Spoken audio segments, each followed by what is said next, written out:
जय भीम।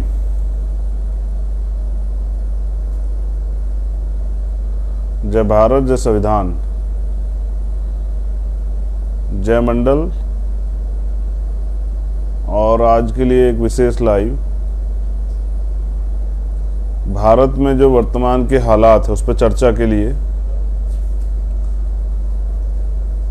उससे भी ज़्यादा महत्वपूर्ण,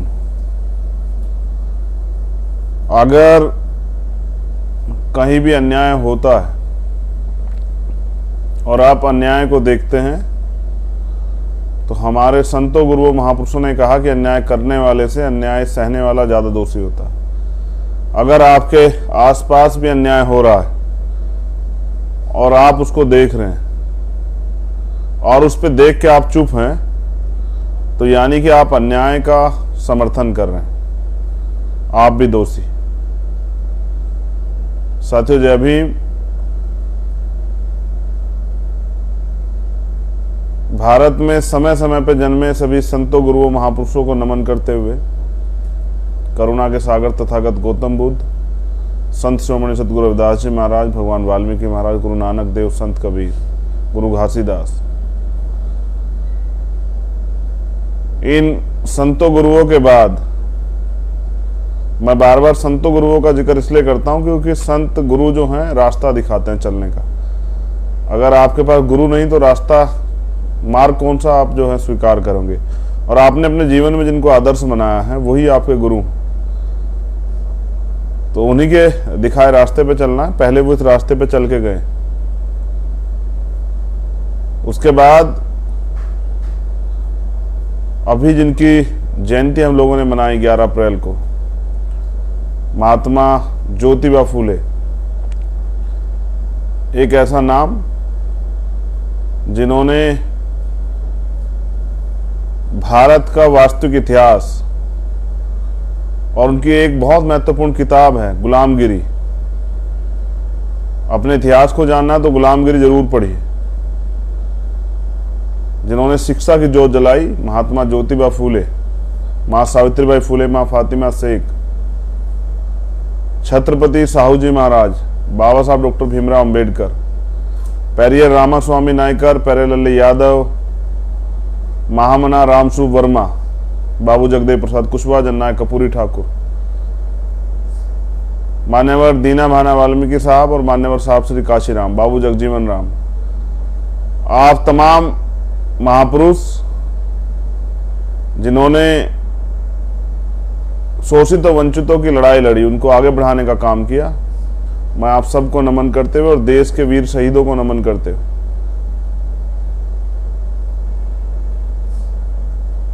आज का जो लाइव है उसका विषय है कि भारत में जो एक वर्ग के खिलाफ जबरन साजिशन एक माहौल बनाया जा रहा है, उनका शोषण जबरन किया जा रहा है और कई जगह पे तो देखा गया कि उनको भड़काने का प्रयास किया जा रहा है। ये कोई ऐसी घटना नहीं जो सत्य घट गई हो। मेरा ऐसा मानना है कि ये आरएसएस और बीजेपी के लोगों की सोची समझी चाल, जिसके जरिए वो देश में सांप्रदायिकता और हिंसा और दंगे को बढ़ावा देना चाहते हैं, इस देश में गृह युद्ध कराना चाहते हैं और उस देश के माहौल को खराब करना चाहते हैं। और हमेशा से आरएसएस के लोगों की ये सोच रही है कि इस देश में किसी भी तरह से भाईचारा ना बने। साथियों, मैं इंतजार कर रहा था कि भाई पूरे देश में हमारे मुस्लिम भाइयों ने जिन लोगों को नेता स्वीकार किया, बिना मांगे जिन लोगों को वोट दी, चाहे वो दिल्ली हो, चाहे वो बिहार हो, चाहे वो उत्तर प्रदेश हो, चाहे वो उत्तराखंड हो, अभी 5 राज्यों के चुनाव भी खत्म हुए हैं, चाहे वो पंजाब हो, जिनको जिस भी पार्टी को, संगठन को उन्होंने वोट दी, क्या वो लोग बोलेंगे? क्या वो लोग आज अन्याय को देख के, जुल्म जाति को देख के उनके साथ खड़े होने का काम करेंगे? लेकिन क्योंकि मेरा आपका वोट का रिश्ता नहीं है, जब हम बहुजन की बात करते हैं तो इस देश के SC ST OBC और माइनॉरिटी की बात करते हैं, और इस देश की माइनॉरिटी का बड़ा परिवार जिसको मुस्लिम कहते हैं वो आज शोषण का शिकार। और नेताओं को लगता है, मुझे कहने में कोई बुराई, नेताओं को लगता है जैसे आज वही हालात हैं जो CAA NPR NRC के समय थे। कौन खड़ा होगा पहले, कौन खड़ा होगा जिसको ऊपर आरोप लगाए जाएंगे? कोई खड़ा हो जाएगा, उसके पीछे हम भी चुपचाप बोल जाएंगे। लेकिन मेरी आदत ही नहीं है, मैं वोटों का नफा नुकसान नहीं देखता हूं। लेकिन अगर कहीं अन्याय हो रहा है और आप उसका समर्थन करते हैं या उसके खिलाफ चुप हो जाते हैं तो आप अन्याय को बढ़ावा देते हैं, और ये हम होने नहीं देंगे। अगर इस देश के RSS और भारतीय जनता पार्टी को ये लगता है कि वो अन्याय करेंगे और हम चुपचाप बैठकर देखेंगे, तो ऐसा नहीं चलेगा। जो मैंने पिछले कुछ दिनों में देखा, चाहे वो करौली राजस्थान में हुआ, और मैं ये भी बता दूं कि RSS के लोग हर पार्टी में, इसलिए वो उनके एजेंडे को लागू करवाने के लिए दूसरे दलों के जरिए भी काम कराते हैं। तो चाहे वो उसकी शुरुआत भले ही करौली राजस्थान से हुई,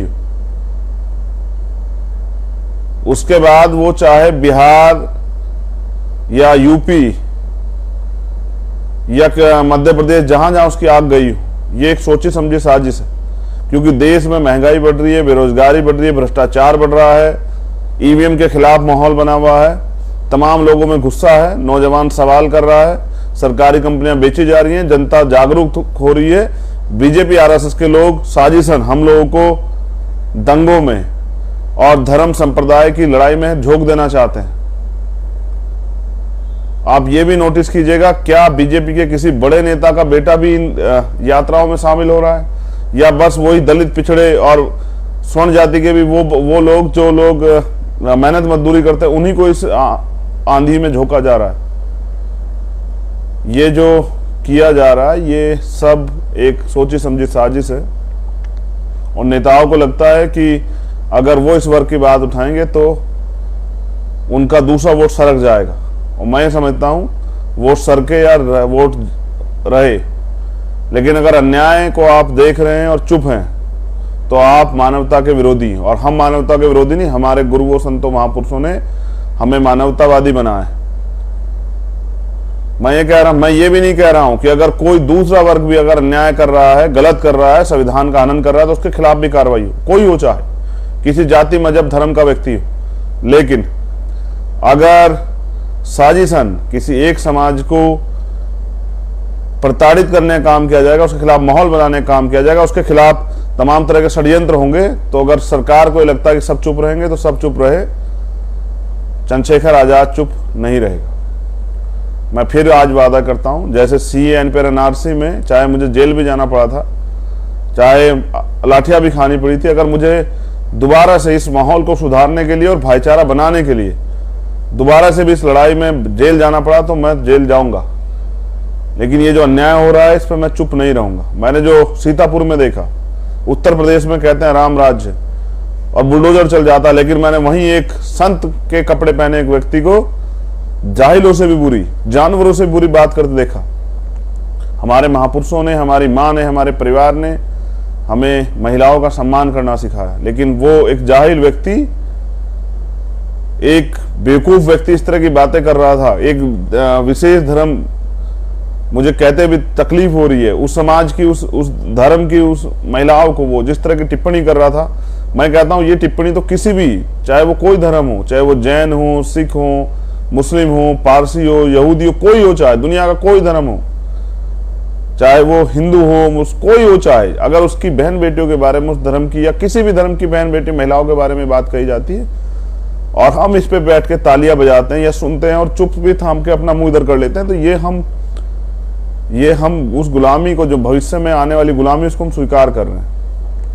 बीजेपी का एक ही मकसद है कि लोग उसके खिलाफ जागरूक ना हो।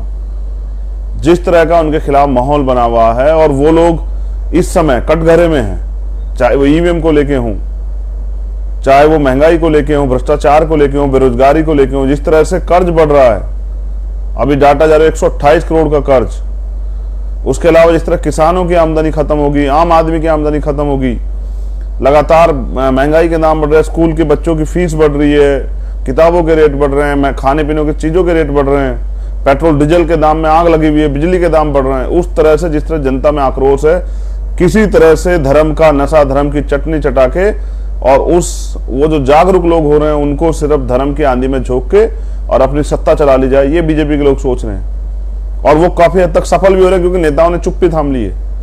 अगर उनके खिलाफ कोई बोलता है तो बुलडोजर चल जाता है। तो बुलडोजर आप अभी देखिए, अभी आज एमएलसी चुनाव का रिजल्ट आया, 33 सीटें बीजेपी ने, 9 पहले, उसके बाद बाकी जिन पे चुनाव हुए, जो बाकी सीटें थी 9 से अलग, उन पे बीजेपी के लोगों ने मोस्टली सीटें जीती। बस 3 सीटें नहीं जीती, और वो तीनों सीटें निर्दलियों ने जीती।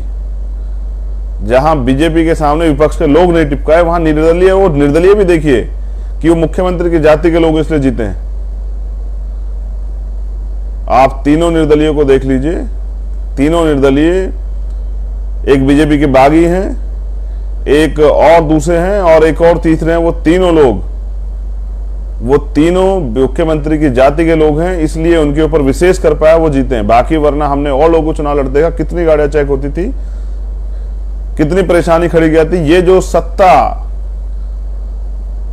पैसे से सत्ता और सत्ते से पैसे का निर्माण करके, ये जो आम आदमी को झूठन राशन दे दे के जो है सत्ता में बने रहने का जो ख्वाब बीजेपी के लोग देख रहे हैं, और विपक्ष की, मैंने कई बार कहा कि हमें दूसरों को कोसने से ज्यादा दूसरों को के ऊपर देखना, अपने ऊपर देखना चाहिए। विपक्ष के लोग, सब लोग बनना चाहते हैं मुख्यमंत्री, प्रधानमंत्री, इसलिए बीजेपी वापस आई। कोई किसी का हिस्सा नहीं देना चाहता, और हिस्सा छोड़िए कोई किसी को सम्मान भी नहीं देना चाहता। इसका खामियाजा उत्तर प्रदेश को भुगतना पड़ा, और मैंने तो प्रयास किए थे बहुत सारे, लेकिन मैं आज इस लाइव के माध्यम से, क्योंकि मेन स्ट्रीम मीडिया तो हमारा नहीं है, हमारा मीडिया तो यही, बाद में हमारे बहुजन यूट्यूबर जो हैं, बहुजन साथी जो हैं, वो अपने चैनल्स के माध्यम से इसको चलाएंगे। मैं धन्यवाद देता हूं सभी बहुजन यूट्यूबर्स का कि वो कम से कम हमारी आवाज को दिखाते तो रहते हैं। बाकी कोसने के लिए तो लोग हमें ये आसानी से कह देते हैं कि भाई उनको तो मेन स्ट्रीम मीडिया बहुत दिखाता है। मेन स्ट्रीम मीडिया हमें तब दिखाता है जब उसको हमारी जरूरत होती है, जो चीज उसको दिखानी होती। लेकिन मैं बहुजन मीडिया का धन्यवाद करता हूँ, और धन्यवाद करता हूँ सोशल मीडिया की। इसके जरिए पूरे देश में मैं स्पेशली बहुजन समाज के लोगों से कहना चाहता हूँ कि आजादी के इतने दिन बाद भी आपका वास्तविक मुद्दा दब जाए, जनगणना जिसकी आप मांग कर रहे थे, क्लोजियम सिस्टम जिसके खिलाफ आप लड़ना चाहते हैं, जिनके जहां आप दरवाजे अपने खोलना चाहते हैं कि हम भी वहां चले जाएं, ईवीएम जिसको आप हटाना चाहते हैं, ये जो तमाम जो महंगाई, बेरोजगारी, जो बड़े मुद्दे हैं, इन पे पर्दा गिर जाए, इसलिए बीजेपी ने ये खेल रचा है। और बीजेपी इसमें सफल हो रही है, क्योंकि हम उस खेल में बैठ के तमाशा देख रहे हैं। बीजेपी खेल रही है, और जो एक समाज है उसको प्रताड़ित किया जा रहा है। ये बीजेपी के लोगों का खेल, और हम सिर्फ तमाशबीन बने हुए नहीं। अब ये तमाशा नहीं चलेगा। पहली बात तो इस लाइव को शासन प्रशासन के लोग भी सुनेंगे, अधिकारी कर्मचारी भी। उस बाबा की गिरफ्तारी होनी चाहिए जिसने इस तरह के शब्द जो हैं भारत की बेटियों के, महिलाओं के बारे में कहे थे, जो मैं अपने मुख से बयान भी नहीं कर सकता। वो जो शब्द उस व्यक्ति ने किए थे, उस बाबा की गिरफ्तारी कब होगी, मुख्यमंत्री जवाब दें। उत्तर प्रदेश के कानून व्यवस्था संभालने वाले मुख्यमंत्री बताएं कि एक समाज की बहन बेटियों को, देश की बहन बेटियों के बारे में ऐसी घटिया बात करने वाला व्यक्ति कब गिरफ्तार होगा। और ये जो हिंसा, नफरत की हिंसा बढ़ाई जा रही है, ये सिर्फ और सिर्फ अपनी जो नाकामी है उसको बचाने के लिए, और क्योंकि ये जो माहौल बना दिया गया है कि इस देश में एक विशेष धर्म से खतरा, ये जो माहौल बना के जो है बीजेपी के लोग राजनीति कर रहे हैं, ये सिर्फ उनका राजनीतिक एजेंडा है। मैं बहुजन समाज के लोगों से कहता हूं, स्पेशली अपने समाज के लोगों से कहता हूं, जो शोषित वंचित वर्ग है, किसान का मेरा जो लोग हैं, कि वो इस नफरत की आंधी में बिल्कुल ना आए, और प्रयास करें कि भाईचारा बने। और अगर आपके बच्चे गुमराह हो गए हैं, किसी कारण से उसमें चले गए हैं उनकी उसमें, तो उनको भी समझाएं। धर्म इंसान को जोड़ने के लिए, धर्म इंसान को भाईचारा बनाने के लिए, तोड़ने के लिए नहीं है। इसलिए हम तथागत बुद्ध, रविदास, कबीर, नानक जी को मानने वाले लोग, हम भाईचारा चाहते हैं, अमन चाहते हैं, शांति चाहते हैं, तरक्की चाहते हैं, हिस्सेदारी चाहते हैं। और जब जब भी रंग चढ़ता है थोड़ा सा अपनी मेहनत के बदबूते मुस्लिम समाज के लोगों पे, तभी ये बीजेपी आरएसएस के लोग दंगा करा के उनके अंदर डर पैदा कर देते हैं, और फिर वो एक ही फैसला लेते हैं जो उन्होंने अभी लिया कि किसी लड़ने वाले की मदद नहीं करनी है, बस किसी को हराने के लिए वोट कर देना है। मैं आपसे कह रहा हूं कि जब तक हम नफरत की आंधियों को रोक करके भाईचारा नहीं बनाएंगे, तब तक इस सांप्रदायिकता की राजनीति करने वाली, धर्म का नशा जिन्होंने जोड़ दिया है राजनीति में, इनको हराना मुश्किल है लेकिन नामुमकिन नहीं। हम लोग प्रयास करेंगे। अभी मेरी अपील सिर्फ आपसे यही है, पूरे देश में जो बहुजन समाज के लोग हैं उनको वो इस धर्म की आंधी में ना पड़े। बीजेपी को अपने आप अपने शीर्ष नेतृत्व के द्वारा लड़ाई लड़ने दें, जो उनका पूरी दुनिया को उनके इस भयावह चेहरे का भी पता लगे। मैं जल्द जो है यूएनओ को भी लेटर लिखूंगा। बहुत सारी चीजें जो मेरी क्षमता की, जो क्षमता मुझे आप लोगों ने दी, उस क्षमता के अनुरूप मैं हर मदद के लिए आपके साथ खड़ा हूंगा। आपको भी बहुत सारे फैसले करने हैं। अगर आप लड़ने वाले लोगों का साथ नहीं दोगे तो शायद कोई लड़ने की हिम्मत नहीं जुटा पाएगा, और ये सरकार फिर उसके खिलाफ तमाम तरह की कार्रवाई और तमाम तरह के जो है इस तरह की प्रक्रिया को अमली जामा पहनाएगी, इस तरह की प्रक्रिया लागू करेगी कि वो टूट जाए। लेकिन हम डॉक्टर अंबेडकर को मानने वाले लोग, हम संघर्षों के आदि, हम अंबेडकरवादी हैं। हम ना झुकें ना टूटें और ना रुकें। तो मेरा आप सबसे प्रार्थना कि आप परेशान ना हो, हम सब लोग आपके साथ हैं और हर अन्याय के खिलाफ जो है ना आप मिलके लड़ेंगे हम लोग। लेकिन ये जो अन्याय हो रहा है, आप देखिए, मैं सक्रिय होकर इस लड़ाई को लड़ूंगा। जो अभी किया जा रहा है, जानबूझ के जो षड्यंत्र किया जा रहा है, और तमाम राजनीतिक दल तमाशा देख रहे हैं बैठ के, उनको लगता है कोई आग शुरुआत करेगा तो फिर हम भी एक एक दो दो बात कह देंगे। और ऐसा ही हुआ था सीए एनपीआर एनआरसी में। मेरी गिरफ्तारी के बाद तब नेताओं को याद आई कि नहीं, ये बोलना पड़ेगा, कहीं ऐसा ना हो कि ये समाज चंद्रशेखर के साथ खड़ा हो जाए, उसके साथ खड़ा होकर उसको मदद कर दे। लेकिन मैं फिर कह रहा हूं, मेरी लड़ाई आपसे राजनीतिक नहीं, ना ही मेरे रिश्ते आपसे राजनीतिक हैं। आप इस देश के वासी हैं और इस देश में किसी को साथ भी अन्याय होगा, किसी को भी सताया जाएगा तो चंद्रशेखर आपको खड़ा मिलेगा। मैं तमाम सरकारों से, चाहे वो किसी प्रदेश में कोई भी सरकार हो, मैं उन सबसे कहना चाहता हूं, इस अपनी अपनी जगह इस नफरत की आंधी को रोकिए। और अगर आप नहीं रोक सकते हैं तो फिर ये कुर्सियां खाली कीजिए। और अगर आप इसको जानबूझ के बढ़ावा दे रहे हैं तो मैं लिख के देता हूं कि जनता अब तैयार हो रही है। हमारा प्रयास है जल्दी जनता को तैयार करें, जो आपकी ये कुर्सियां वो उखाड़ें, जो आपने ये सांप्रदायिक तक कुर्सियां जमा, इनको उखाड़ें। ये जो अन्याय किया जा रहा है पूरे देश में, ये अन्याय अगर आज आप सोच रहे हैं कि खाली मुसलमानों के साथ हो रहा है, तो ऐसा नहीं। कल ये आपके साथ भी होगा, बुद्धिस्टों के साथ भी होगा, सिखों के साथ भी होगा, जैनों के साथ भी होगा, ये दलितों के साथ भी होगा, पिछड़ों के साथ भी होगा। क्योंकि बीजेपी की अंतिम इच्छा इस देश में मनु का जो विधान है, मनुस्मृति जो है, वो लागू करना। और ये संविधान खिलाफ है। संविधान खिलाफ कुछ भी होगा, क्योंकि संविधान सभी धर्मों को धार्मिक आजादी देता है। अगर संविधान के खिलाफ जाए कुछ भी किया जाएगा तो हम उसका विरोध करेंगे, वो कोई करे चाहे। आज आप जिस तरह का माहौल बना रहे हैं, ये सिर्फ और सिर्फ टारगेट पे दिखाया जा रहा है मुसलमान। लेकिन सच ये है कि इस देश में संविधान को खत्म करने का काम आरएसएस बीजेपी के लोग करने की कोशिश कर रहे हैं। हम उसमें कभी उनको सफल नहीं होने देंगे। जब तक बाबा साहब अम्बेडकर के बच्चे हैं, तब तक बीजेपी ऐसे ख्वाब पालना बंद कर दे। हम अंतिम सांस तक इस लड़ाई को लड़ेंगे। मैं साथियों से कहूंगा कि वो घबराएं नहीं, संवैधानिक रूप से डट के इस लड़ाई को लड़ा जाएगा और सरकार को बताया जाएगा कि वो नफरत फैलाएंगे तो हम इस नफरत के खिलाफ संवैधानिक आंदोलन भी चलाएंगे और इस सरकार को मुंहतोड़ जवाब भी देंगे। बहुत बहुत धन्यवाद। जय भीम, जय भारत, जय मंडल, जय संविधान। मेरी आपसे अपील है कि नफरत को बढ़ावा मत दे, क्योंकि जब कोई माहौल खराब होगा, जो बीजेपी आरएसएस के लोग करना चाह रहे हैं, उसमें किसी नेता को नुकसान नहीं पहुंचेगा, आम गरीब लोगों को नुकसान पहुंचेगा। सभी जाति धर्म के लोग होंगे वो। और हमेशा मैंने पहले भी कहा कि जब भी थोड़ा सा आगे बढ़े हैं बहुजन समाज के लोग, तभी बीजेपी आरएसएस के लोगों ने षड्यंत्र करके उनको आर्थिक रूप से कमजोर करने का प्रयास किया। ये उसी की प्रक्रिया है कि ये लोग खड़े ना हो पाए अपने पैरों पे। बहुत ध्यानपूर्वक, समझदारी से अपने आंदोलन को आगे बढ़ाएं और कहीं जहां जहां इस तरह की घटनाएं हुई उन पे भी भीम आर्मी के लोग संज्ञान लेंगे, न्याय दिलाने का काम करेंगे। और ऐसी तमाम, जैसी बिहार की जो घटना थी, एक माहौल खराब करने का काम, अगर ये कोई और भी करता दूसरे धर्मस्थल के साथ, तो भी मेरा बयान यही होता। लेकिन मैं कह रहा हूं कि ये जो करने का प्रयास किया जा रहा है, ये गलत है। ये अन्याय बर्दाश्त नहीं किया जाएगा। मैं पूरे देश की आजाद समाज पार्टी भीम आर्मी के लोगों से कहना चाहता हूं कि जहां भी अन्याय हो रहा है, इसके खिलाफ तुरंत एक्शन लें। कार्रवाई करवाएं, मुकदमे दर्ज करवाएं और ऐसे लोगों को अरेस्ट करवा के जेल भिजवाने का काम कराएं जो सांप्रदायिकता का माहौल बना रहे हैं या बिगाड़ने का प्रयास कर रहे हैं। सब लोगों पर नजर रखें। बहुत बहुत धन्यवाद।